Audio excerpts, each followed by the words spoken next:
Hello everyone and welcome to another high-elo game of Age of Empires. Today we're back safe and sound from our local Walmart just in time for Sitaux, our red Mongol, to take on MbL, our blue Aztec.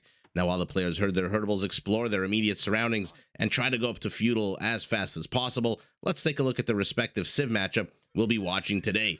Now the Mongols are an incredibly fast, cavalry-centric civilization. Their scout line units have extra line of sight, their cavalry archers fire faster, and their light cav, hussars, and steppe lancers all come with 30% extra HP. Now, the unique unit of the Mongols needs no introduction. I am, of course, talking about the mYi, a fast-firing, quick cavalry archer with an attack bonus against siege units. Now, in order for the Mongolian army to keep up with their incredibly fast units on the field of battle, they can actually upgrade their siege units to move 50% faster. Now, in order for the Mongols to build their military-industrial complex, their hunters do work faster, and they can upgrade their houses so that they don't lose population space if these guys get destroyed, demolished by the enemy, or even accidentally deleted by the players. Now, opposing our Mongol in red, we've got the Aztecs in blue, a warrior monk civilization. Aztec monks gain 5 hit points for every tech that's researched.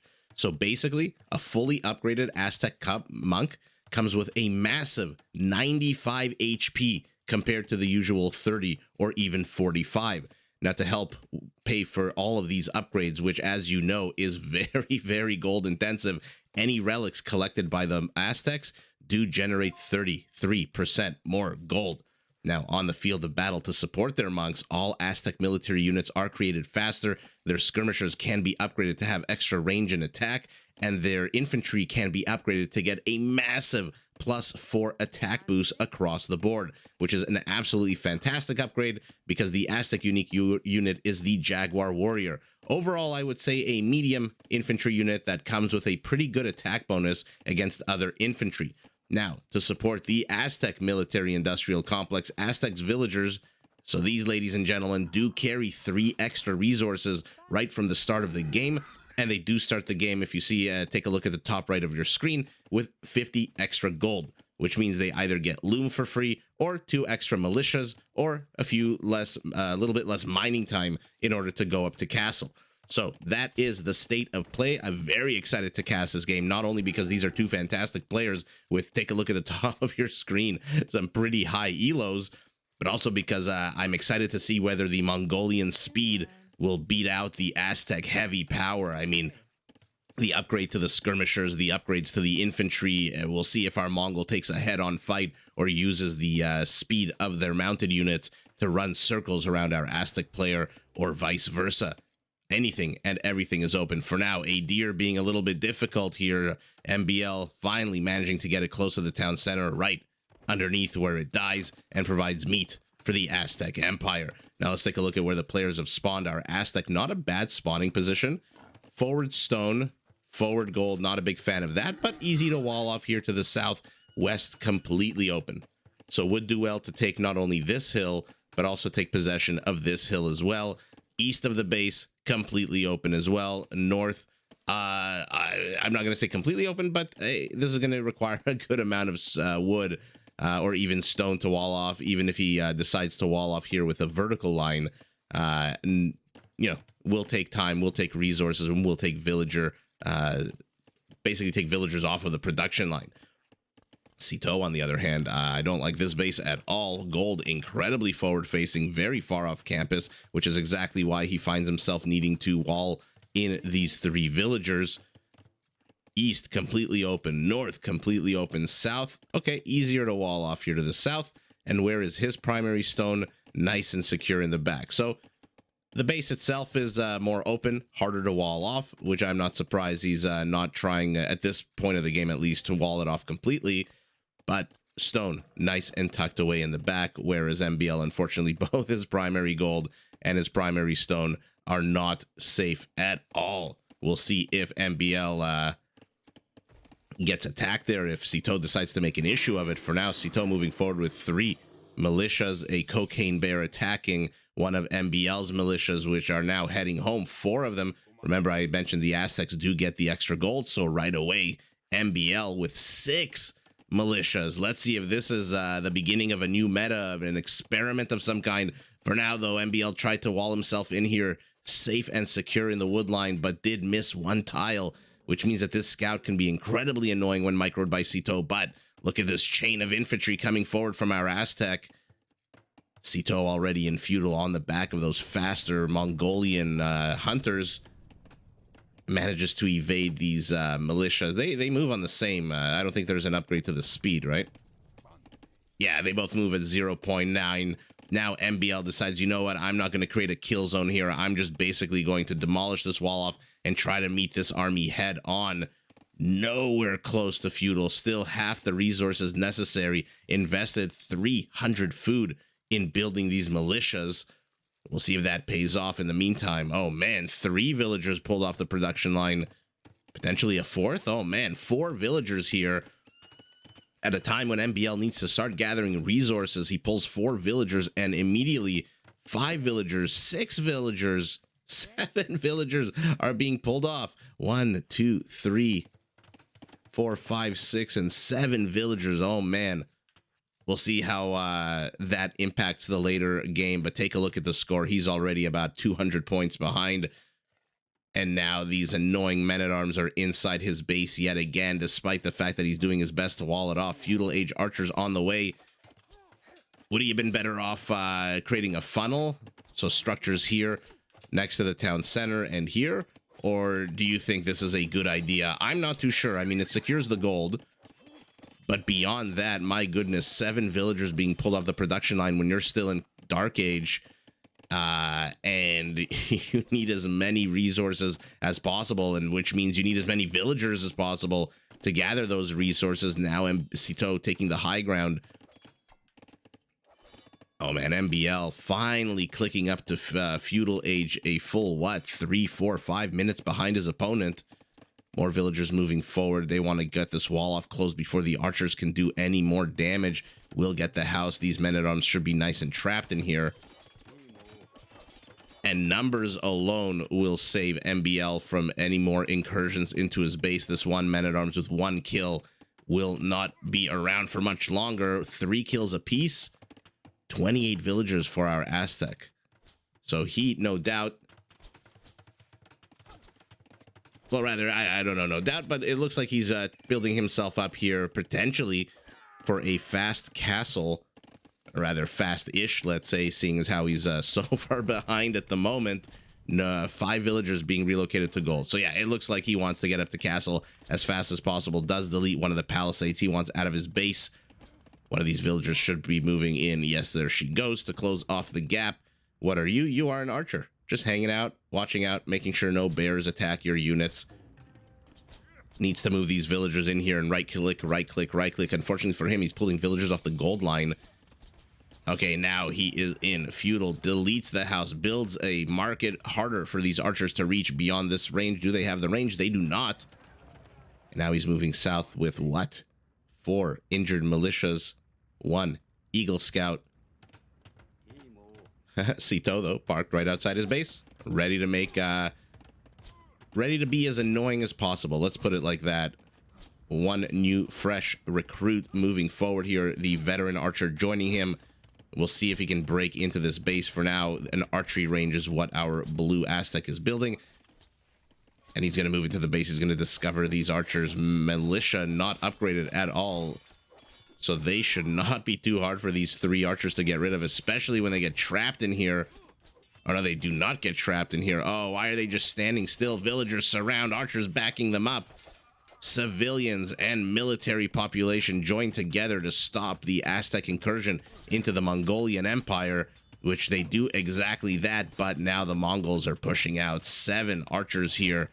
House gets up right in time. Skirmishers. Beautiful counter unit to these archers is being built, rather.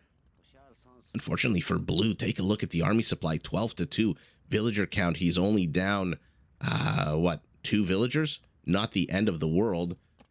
I thought he was going to go for fast castle. I, of course, was proven wrong by his very actions. As you know, if you watch these videos, you know, from time to time, I like to say a player is going to go left and then they immediately go right.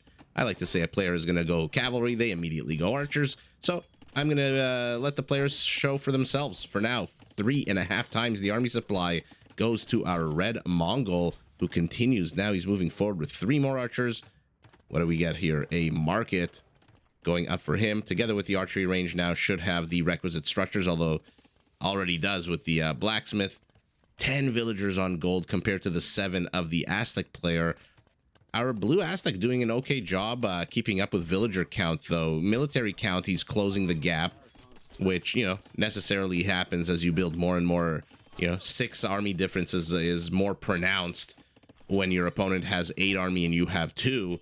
It's less pronounced when they have 14 and you have 8, or now 10 even. So our Aztec player, okay, looking to kind of trap these units in here. Needs to be careful, though. Mongols on the high ground might be the name of a potentially a very cool band in the 80s, but absolutely not a fight you want to take here as MbL, especially not outnumbered this much. Loses a bunch of units, does get rid of the only melee unit that his opponent has, who then immediately takes out his frustration. Sitaux immediately taking out his anger, his frustration, venting it against this poor cocaine bear who is doing nothing but hanging out. Let's see the battle of micro here. This is any way you slice it, a fantastic trade here for MbL, keeping these archers distracted, allowing his base to get up and running, and now he has the villager lead.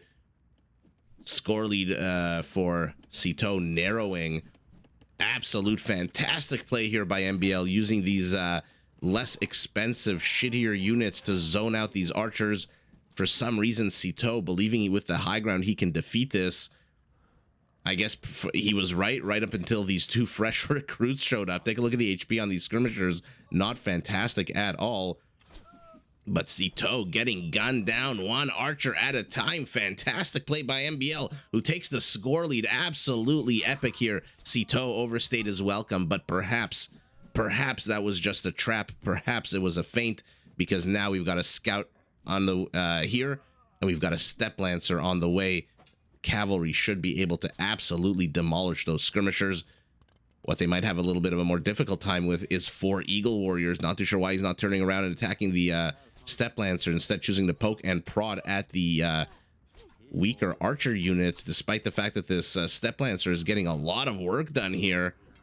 2 kills on him. He just literally came out of the stable, and now Sitaux showing us that, yes, I sacrificed my archers, but it was all part of the plan. 5-6 army supply to 0. Parties disengaged. Good time for us to take a look at their bases, see what the players are trying to do. We've got a blacksmith. Only 1 archery range. Very interesting. I thought the way he was pumping out skirmishers that he for sure had plopped down a second one. And this is the beauty of the step lancer with their, take a look, with their +1 range. There can be an archer in front. They can attack the palisade from behind. If there's a villager repairing this palisade, they can attack that villager because of that range. More and more step lancers moving forward. I am incredibly happy that these units have made it back into the meta of the game in the last, what, 3 months or so? 2 months? For some reason, they were they weren't part of the meta for a long time. Sitaux already in castle. A minute behind him is his opponent. 2 town centers up, or rather more than a minute. Let's see what Red is planning on building. He got himself also a blacksmith. He's got himself a stable, an archery range, and a barrack. So 1 building a piece. Both players floating absolutely no wood. 20 for MbL, 130 for Sitaux. They are busy in expansion mode. Not a surprise at all. MbL here with the prescient wall off. Fantastic game sense to know that you're playing a civilization whose main characteristic is speed. You want to do everything you can to nullify that speed, but you can't keep walling off forever. Eventually needs to deal with these 4 step lancers. Now he's in castle. Let's see what he does. Bodkin for his 9 archers. So now he just got to hold the line against these step lancers. Maybe would do well to repair that house that's being attacked. Another red dot streaming to the north. A step lancer looking for kills, looking for a gap in the defenses, looking for any way, absolutely, for the Mongols to absolutely destroy the Aztecs, who are still sitting on 1 town center. Not enough stone to build a second. Not enough wood either, to be honest, but 400 food, 100 gold. Let's take a look. These step lancers are probably going to, what, join up with their friend over here. Oh man, and now MbL really needs to get these archers into crossbows, which is exactly what he does. Once their crossbows should be able to shoo away these step lancers. Oh, they are taking a bit of damage. Take a look at their HP, already down 20% HP for no reason whatsoever. Siege Workshop out of our Mongol. Excellent. You love to see. Let's see some heavy hitting units out of both players. Aztec Siege, not terrible at all, by the way. They are not lacking in that department. Good old Onager, Siege Onager upgrades available for them. I think they're only really missing Heavy Scorpion and Bombard Cannon, of course. Goes with the Bombard Cannon part goes without saying. It is a Mesoamerican Civ. No access to gunpowder units at all. But we'll see what our Aztec can do. For now, happy to sit back in his base. Unfortunately for him, on the back of one town center, take a look at the villager count. Sitaux with 1, 2, 3 town centers is exploding in population. He's 13 population ahead of his opponent. Basically 25% more civilian count. No idols for either player, but military count now starting to very much go in favor of MbL. He's literally 3 times the army supply, but he's going to run into a mangonel. Let's see how he handles this. A very bad attack round out of Sitaux. MbL wisely pulling his units back. Oh, attack grounds are always so fun to watch. One player trying to predict where the other player will go. The other player trying to predict where the other one will predict he's going to go. You know, one of those, I know situations. If I could make that sound any more confusing, I would. But 2 mangonels, enough to shoo away this entire army. 13 crossbows, 5 pike. Ooh, I don't know that you really want to break into your opponent's base right now with 2 mangonels circling in the back. 2 scorpions on their way as well. Of course, MbL doesn't know what we know, so let's take a look at his vision. He enters into the Mongolian base. Despite being the one who's been under attack for the last 25 minutes, he now is the one putting on the aggression, but unfortunately for him, has to run through a bunch of town center fire. HP on these units already down basically 25%. In comes a Scorpion. Will be able to shoo this away. And how many Step Lancers? 7 Step Lancers are making their entrance here. Let's see which army beats out the pikemen. Completely out of position. Not a problem, though, as the Step Lancers retreat. Get the Scorpion to do a little bit more work before they engage. And now they absolutely wreck the pike. But at the same time, together with the crossbow, the pike do manage to tickle off enough HP. MbL taking the fight. All of the Step Lancers are gone. 2 left. Where are they? I don't know why it took me to the Siege Workshop when I clicked the 2 Step Lancers. Oh, 1 Step Lancer here already discovering the reinforcements. Red, not a care in the world, plopping down another town center. Cocaine Bear also trying to attack these villagers. Action going on everywhere. Finally, the mangonels, the Scorpion, have managed to kill. Take a look, 9 kills on the Scorpion. 2 on the mangonel. Basically have destroyed the entire Aztec expeditionary force, but MbL doesn't care. He's still 5 times supply ahead of his opponent in terms of military. Let's take a look at upgrades on these. +1, +1. Okay, what is he getting? Redemption? Where are his monks? Does he have any monks? Yeah, he's got 2 monks.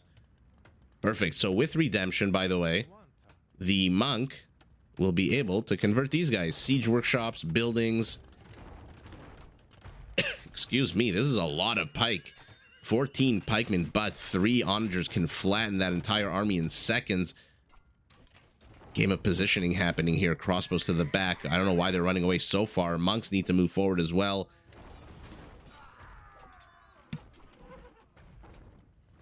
Great attack rounds. Great use of these mangonels. How many kills on these? 8 now. 10 on the Scorpion. A random crossbow, I guess, on a mission of exploration. This is the USS Enterprise crossbow. Trying to find new resources, new life on the map. Oh, beautiful little deke there by MbL, moving his units back a step, letting the onager shoot, and then moving forward again. This monk is going to die for sure, but a mangonel destroying anything in their path. Let's take a look at the friendly kills on these. 2 friendly kills out of 17. Not a terrible ratio. Who's kidding who? But now our Aztec moving forward with siege as well. crossbow, I guess, has seen enough. Or maybe he's on patrol. And now our Aztec is amassing quite a brute force army. 27 army supply to 8. But again, take a look at civilian population. This kind of civilian population, what it does when you're this far behind. And remember, you may not know, although MbL must know. Take a look at the score. He's about 900 points behind his opponent. When you know or even suspect that you're this far behind in villager count, it really does put a clock on the game. It puts a timer on your incursion. You have to get a lot of damage done. Otherwise, your opponent with, 50% more villagers in time will just absolutely overwhelm you. Their economy will grow bigger and faster, more efficient. Their upgrades will start kicking in. Their units will go from mangonels to onagers while you're still stuck on pikemen because you just do not have the resources to upgrade them to halberdiers. Not exactly the cheapest upgrade. That being said, I am talking, of course, about Imperial Age right now. Oh no, another monk gets sniped. MbL losing precious gold that he absolutely cannot afford to lose. But army supply still in favor of our blue Aztec. That being said, more and more of these light cav streaming out. And remember, they come with 30% more HP. So they should be able to take on these pikemen even. Maybe not in a 1v1, but this quantity? How many is this here? 9. Should be able to take out 4 pike, especially when 3 of them are basically at a third health. And there is a mangonel to back it up. Yeah, this guy must be on patrol. Okay, so USS Enterprise crossbowman, not exactly USS Enterprise. more guard duty. And of course, right as I say that, he gets off of patrol and starts moving forward. We'll run into Cocaine Bear, immediately turns around. 4, 5 rams moving forward. Do we even count this as a ram when it has 27 HP? Oh my god, these ones are even worse. 9 HP, 16 HP. These rams have to be repaired. This blue Mongolian army has to be very careful. This onager, or this mangonel rather, probably will go down if he's not careful. Yeah, the pike get it. But now we've got Mangudai with +2 attack, +2 range, 7 range on the crossbow, so they do outrange them. Oh, incursion into the Aztec base. We'll keep an eye on this, maybe with a picture-in-picture, but they seem to have gotten in here. Now they can't get out. Oh man, this is a big loss here of 7 units for our Mongol, basically lowering his military supply to this. 5 Mangudai, now a 6th. Oh man, an absolute terrible loss there for Sitaux. The army supply spiraling out of control, but again, MbL very quickly. I think in the next, if I had to predict, 3 to 5 minutes, if he doesn't get critical damage done here, he is definitely going to have to tap out. These siege rams are not going to do anything, especially with the Mongols on the field. Take a look. Like I said, they do get an attack bonus against siege. They fire incredibly fast, and 3 of these are basically completely useless. 1 volley from the castle should be able to kill 3 of these. So blue has to retreat. Blue is in serious trouble. I don't know if he even knows it yet. Despite having such a huge army lead, I don't think he realizes how precarious his position really is. As 3rd castle going up for our Mongol, who is now in Imperial, Elite Skirmisher upgrade, and Imperial Age for our Aztec as well, who already, rather not already, but somehow has managed to build 2 additional town centers. Love the location here. Now the Mangudai are running around. Oh man, the fast unit, hard hitting. You don't want these guys running around your base. They'll be able to snipe villagers all the live long day. Okay, stables going up for our Mongol as well. But yeah, I mean, I don't want to harp on the same point 7 times, but blue is not doing enough damage. And now he's pivoting the majority of his army, 32 army supply north, leaving these rams basically completely exposed here. I mean, he's building the infrastructure in the center. I absolutely love that. A castle, king of the hill, beautiful location. Unfortunately for him, the Mangudai are now in his base. Villagers running away, villagers going back to work. He has to bring the crossbows forward, but the Mangudai can just escape through here now. Elite skirmishers will show themselves, reveal themselves. 2 of them, although not going to be able to do much. 1 villager carrying lumber gets sniped. And now the light cav Mangudai combo is basically going to storm over this. And like I said, look at the 3 Rams just die immediately. Despite having the impressive army supply lead. And by the way, not a terrible army supply lead. You know, when your opponent's going Mangudai, having crossbows that outrange them, actually not outrange them now that they're in Imperial, but before in Castle, outrange them and elite skirmishers is not a bad army to have. It's not like he has, you know, only pikemen against, I don't know, boyars, or only pikemen against Mangudai. Another monk gets sniped. Our Aztec trying his best to collect relics. He's got 2 so far. We'll see if that gold plays any role. Man, an upgrade just went down for our Aztec player. Was it Garland Wars? It was not. It was probably the Atalat upgrade. Let's take a look at his skirmishers. So +1 attack, +1 range on these Aztec skirmishers will make them even more deadly to the Mangudai. But another incursion here. Blue has left his base a little exposed here. There's a gap here as well, right? Between the palisade and the tree, this dead oak.